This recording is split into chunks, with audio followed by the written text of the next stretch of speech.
गरीब भाई की अमीर बहन। किशोर और पिद्दी दो भाई बहन थे। पिद्दी बहुत खर्चीले स्वभाव की थी।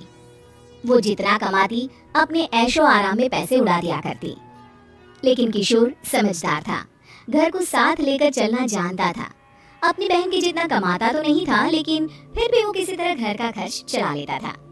एक दिन पिद्दी किशोर से कहती है, किशोर तुम थोड़ा ज्यादा क्यों नहीं कमाते? मेरे दोस्त रोज मेरा मजाक उड़ाते हैं। अरे बहन, मैं कोशिश तो कर रहा हूँ। अच्छा सुनो, अगले महीने रक्षाबंधन है, मुझे सोने का हार चाहिए, इससे कम कुछ भी ना लूंगी। अरे दिला दूंगा बहन। किशोर को पूरी रात नींद नहीं आती।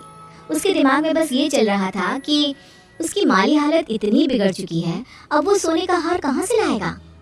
अगले दिन किशोर सुबह सुबह घर से ये बोलकर निकल गया कि पिद्दी, मैं गांव से बाहर जा रहा हूँ, कुछ दिन घर नहीं आऊंगा।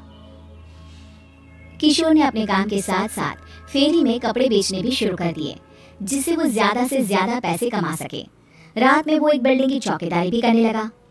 अपने काम से थोड़ा बहुत समय निकालकर बस कुछ घंटे की नींद ले पाता था। और कब वो कुछ दिन एक महीने में बदल गए और रक्षाबंधन भी आ गया, पता ही नहीं चला। लेकिन किशोर अभी तक घर वापस नहीं लौटा। जहाँ वो काम करता था, पिद्दी के नाम का गुल्लक रखा हुआ था। किशोर ने उस गुल्लक को फोड़ा और सारे पैसे इकट्ठा करके एक सोने का हार खरीद लिया। घर में पिद्दी किशोर का इंतजार कर रही थी। तभी किशोर आता है। कहाँ चले गए थे? 4 दिन का कहा था और 1 महीने से पता नहीं कहाँ गायब हो गए थे। मैंने बस एक हार मांगा था और तुमने तो घर ही छोड़ दिया। अरे मुझे थोड़ा काम मिल गया था। कुछ नहीं, सब समझती हूँ, बहाने थे तुम्हारे। अपनी बहन के लिए इतना भी नहीं कर सकते, कैसे भाई हो? चलो यहाँ बैठो, राखी बांधती हूँ। पिद्दी ने किशोर को राखी बांधी। वैसे ही किशोर ने अपनी बहन के हाथ में सोने का हार रख दिया। उसकी खुशी का कोई ठिकाना नहीं था। वो मिठाई खिलाए बिना ही नेकलेस लेकर चली गई और शीशे के सामने अपने गले में हार रखकर देखने लगी। किशोर ने लड्डू उठाया और खुद ही खा लिया। ऐसे कई साल गुजर गए। एक दिन पिद्दी की नौकरी छूट गई। अब वो पूरी तरह किशोर पर डिपेंड हो गई थी। आए दिन किशोर को अपने महंगे महंगे शौक गिनाकर उससे पैसे मांगा करती थी। किशोर कुछ पैसे देना, मुझे पार्लर जाना है। किशोर बिना कुछ बोले उसे पैसे दे देता। ये क्या, 500? अरे इतने में तो मुझे पार्लर में एंट्री मिलेगी बस। अच्छा देता हूँ ना ज्यादा। कैसे भाई हो, अपनी बहन के लिए इतना भी नहीं कर सकते। किशोर ने जेब से 2000 का नोट निकाला और उसे दे दिया। किशोर गरीबी में रह लेता था, लेकिन अपनी बहन को कभी कोई कमी नहीं होने देता था। बेटा, पिद्दी तुम्हारी बहन है, उसे कभी किसी चीज की कमी मत होने देना और उसका ध्यान रखना, क्योंकि भाई का फर्ज होता है अपनी बहन का ध्यान रखना। किशोर ने माँ की कही ये बात हमेशा के लिए याद कर ली थी। शायद माँ की इसी बात की वजह से किशोर पिद्दी की हर जिद पूरी करता चला आ रहा था। किशोर, आज मैं अपने दोस्तों के साथ पार्टी करने जा रही हूँ, मुझे कुछ पैसे दो ना। किशोर पिद्दी को समझाता है, लेकिन पिद्दी नाराज होकर चली गई और अपने कमरे में सुबह सुबह कर रोने लगी। किशोर अपनी जेब से कुछ पैसे निकालता है और पिद्दी को दे देता है। किशोर खुद कभी अच्छे कपड़े नहीं पहनता, लेकिन पिद्दी को राजकुमारी की तरह रखता। पिद्दी के जाने के बाद किशोर अपने काम पर निकल गया। एक तरफ पिद्दी अपने दोस्तों के साथ मस्ती कर रही थी, तो वहीं दूसरी तरफ किशोर पैसे कमाने के लिए कड़ी मेहनत कर रहा था। कुछ और दिन ऐसे ही बीत गए। एक दिन पिद्दी एक लड़के को लेकर घर आई और उसे किशोर से मिलवाया। किशोर, मुझे इस लड़के से शादी करनी है, लेकिन इनके मम्मी पापा बोल रहे हैं कि उनको दहेज में एक कार चाहिए, तभी वो मेरा और पंकज का रिश्ता कबूल करेंगे। लेकिन बहन, कार खरीदना कोई सब्जी खरीदने के बराबर तो नहीं है। अरे कैसे भाई हो तुम, अपनी बहन के लिए इतना नहीं कर सकते? देखो, मैं ज्यादा इंतजार नहीं कर सकती, तुम्हें 1 साल में मेरे लिए कार खरीदनी ही होगी।